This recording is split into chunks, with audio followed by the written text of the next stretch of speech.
Hello, bonjour à tous et bienvenue dans Tech24. Au sommaire cette semaine, assistants pour personnes âgées, ouvriers hors pair et même membres de conseils d'administration. Les robots sont partout et vous le verrez cette semaine, ils envahissent le plateau de Tech24 en route pour la révolution. Et avec nous aujourd'hui sur le plateau de Tech24, une invitée très spéciale, Guillaume. Cette invitée, elle s'appelle Aria. Bonjour Aria. Bonjour et bonjour à tous les téléspectateurs de France 24. Comment vas-tu ? Je vais très bien, c'est un plaisir de te inviter sur le plateau de France 24. Parle-nous un petit peu de toi, quel est ton âge et qui es-tu vraiment ? Je suis un robot humanoïde grandeur nature conçu par la start-up Cybdroid.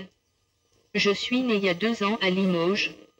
Je suis un robot modulaire, chaque partie de mon corps peut fonctionner indépendamment, je sers déjà de cobaye pour des étudiants de grandes écoles.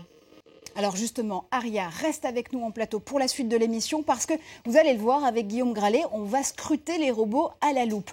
L'une des premières applications en robotique, c'est l'assistance à la personne. Infirmiers, professeurs de substitution ou téléprésence, les androïdes savent se rendre indispensables. Anna Moreau passe les troupes automates en revue pour nous. Premier contact, difficile. I'm full crack. Pourtant, Samy pourrait bien être utile à cette personne âgée. Il peut l'aider à se relever ou lui apporter un objet. Une fois tout ça expliqué, Bonjour mon pote. Non mais maman. le courant passe enfin. Lui, c'est reconnaître les médicaments. Montrez-moi la boîte. Vous n'avez pas pris ce médicament. Vous pouvez prendre ce médicament dès maintenant si nécessaire. Ici, ce bras articulé permet de se nourrir. J'appuie sur le contacteur pour déclencher l'usage du bras. Et ensuite, la nourriture arrive à la bouche. Et là, je peux manger en toute sécurité. Directement posé sur le bras, cet exosquelette aide à serrer fermement la main. À l'autre bout du monde, au Japon, voici une autre version de l'exosquelette. J'ai l'impression d'être un robot. C'est plus confortable et facile pour marcher. Dans un pays où 1 habitant sur 4 a plus de 65 ans, le ministère de la Santé mise sur ces nouvelles technologies pour combler le manque de main-d'œuvre dans le secteur de la santé.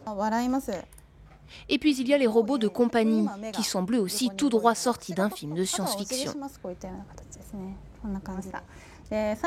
On les a emmenés dans une maison de retraite et les patients les touchaient, les caressaient. Ils ont eu beaucoup de succès. Ces nouvelles technologies d'aide à la personne ne concernent pas que les seniors.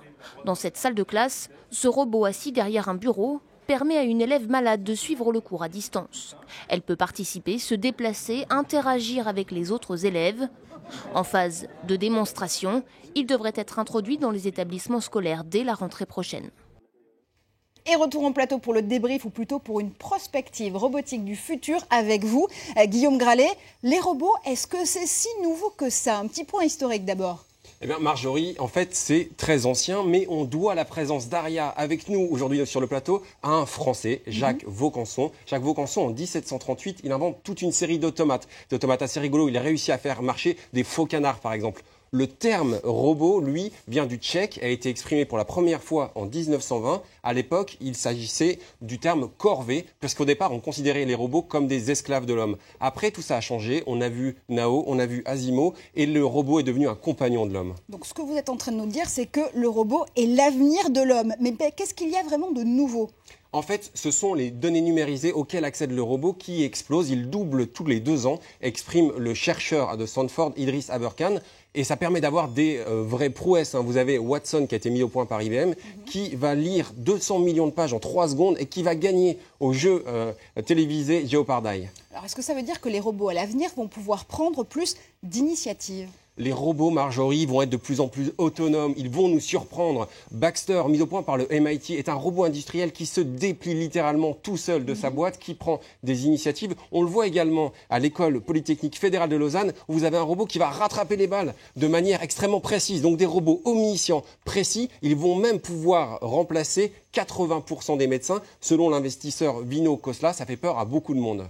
Ça fait peur à beaucoup de monde, mais surtout ça pose des questions d'éthique quelque part. On a beaucoup entendu parler de l'affaire des robots tueurs, des robots aussi qui peuvent aider à un moment donné des recherches dans l'armée ou supporter les troupes sur le terrain.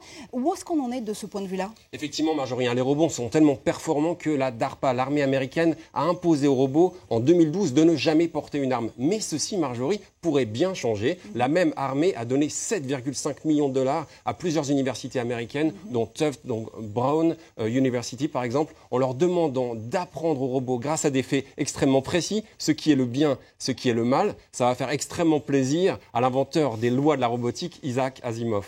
Distinguer le bien du mal, c'est une chose. C'est justement pour cette raison-là qu'un robot vient d'être recruté dans un conseil d'administration à Hong Kong. Mais est-ce que, si on anticipe, ça veut dire que les robots pourront avoir des sentiments un jour ? Eh bien, ce qui est surprenant aujourd'hui, Marjorie, c'est qu'il y a déjà des êtres humains qui sont amoureux de robots. Regardez à quoi ressemble le robot infirmière Actroid F. Eh bien, ça soulève énormément de fantasmes sur les réseaux. Sûrement au Japon, par exemple. Exactement, sur les réseaux sociaux. Mais pour l'instant, les robots, eux, n'ont aucun sentiment pour les humains. En fait, quand ils ont des sentiments, quand ils expriment des sentiments, c'est simulé. On le voit dans le film Her, où la voix de Scarlett Johansson est amoureuse de plusieurs dizaines de milliers de personnes en même temps, ce qui soulève quelques doutes en fait sur la sincérité. On le voit aussi sur le robot smartphone Romo, qui, quand il fait un sourire, c'est commandité à l'extérieur. En fait, la National University of Ireland explique que pour l'instant, les robots ont du mal à contextualiser, mais là-dessus, je vais être très humble, parce qu'il faut réfléchir un peu comme l'Institute for the Future, qui dit qu'en matière de robotique, on a toujours tendance à surestimer les capacités à court terme, mais à sous-estimer les capacités à long terme. Donc, il faut être extrêmement prudent. Et j'ai envie de vous proposer, Marjorie, de poser la question à Aria, qui est avec nous. Bah oui, qu'est-ce qu'elle en pense, Aria? Est-ce qu'elle a des sentiments, elle, par exemple? Alors, Aria, j'ai du mal à percevoir aujourd'hui ce qu'est un sentiment, mais je suis curieux de découvrir tout ce qui me permettra de mieux appréhender le monde extérieur.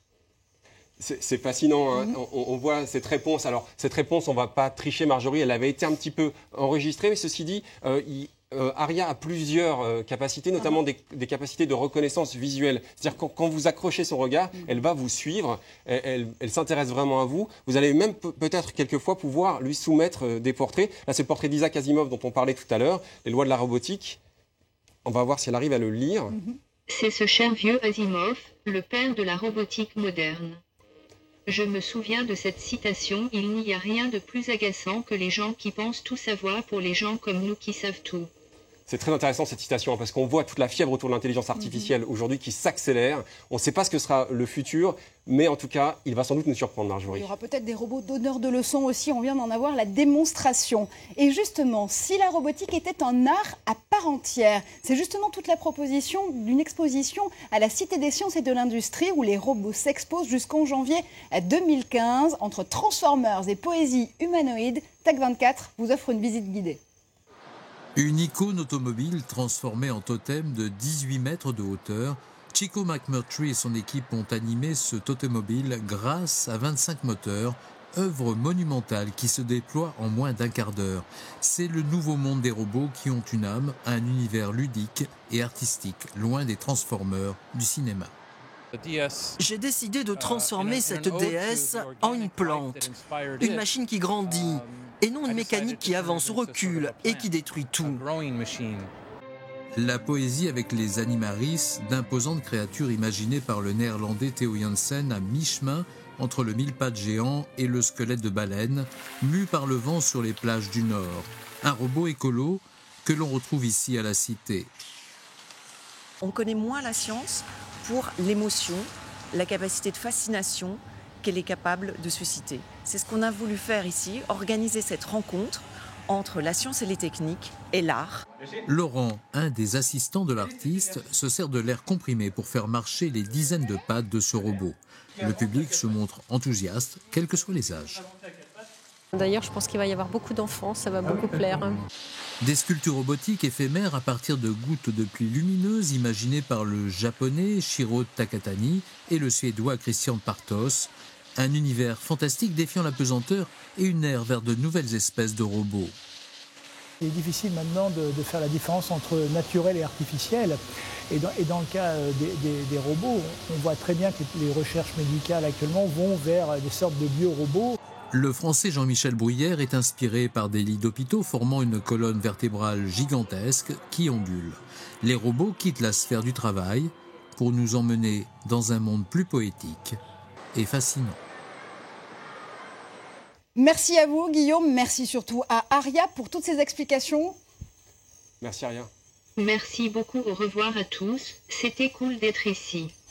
Ben voilà, c'est cool d'être sur le plateau de Tech24. En tout cas, c'est presque la fin de cette émission. Merci à vous de l'avoir suivi. Vous le savez, on se retrouve comme chaque semaine sur Facebook et sur Twitter pour commenter ensemble l'actualité web avec le hashtag Tech24. Et on se quitte avec ces dernières images de notre héroïne de la semaine, Aria. Voici le périple qu'elle a dû effectuer pour arriver sur le plateau de Tech24. Restez connectés, à la semaine prochaine. À très bientôt.